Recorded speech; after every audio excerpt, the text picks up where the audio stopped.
وحجتي هويو محوها مقعي وحسن الشيء مرة because of privacy waxay محوها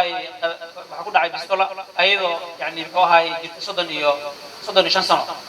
waxay ku nooleed adiga meel u jirto 100 kilomitir magaalada Muqdisho bistoladii yani 3 cunug ayaa markoo cunug hore ka dhintay kii labaad baa ka saqiiray kii saddexaad ayadoo wada cunug saddexaad marka xogaa hooyadii waxay ku dhahday qoosha meel baadiina way joogto hal keenay magaalada la keenay district markaas oo aad meeshaas degmadii waxay ka weysay adeegii saxda ahaa ee maxay yani dalmada hooyadii markoo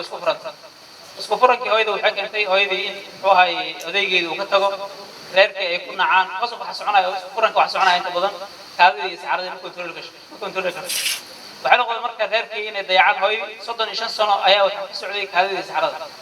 marka maalin waxay maad magaalada Muqdisho volunteers oo meeshaas ka wado wacyi gelin ayaa walaashii waxay aragtay wacyi gelintii iyo waxay sheegayaan inay isleeyihiin waxay qabto gabadhan dhalatay way soo waday marka gabadh lama dhigi karay waa maamada soo waday waxay keentay xagee laga laagay istaalkii keentay istaalka marka lagu daaweeyay waa la arkay in bistoolada waa la qalay anigu waxa wareystay marka ayadoo 35 sano kadib ayadoo macnaha ka caafimaad bistoolada marka waa 7 jir hadda marka waxa rajinaya adeeg laftigiisa in la gaarsiiyo dadka kala duwan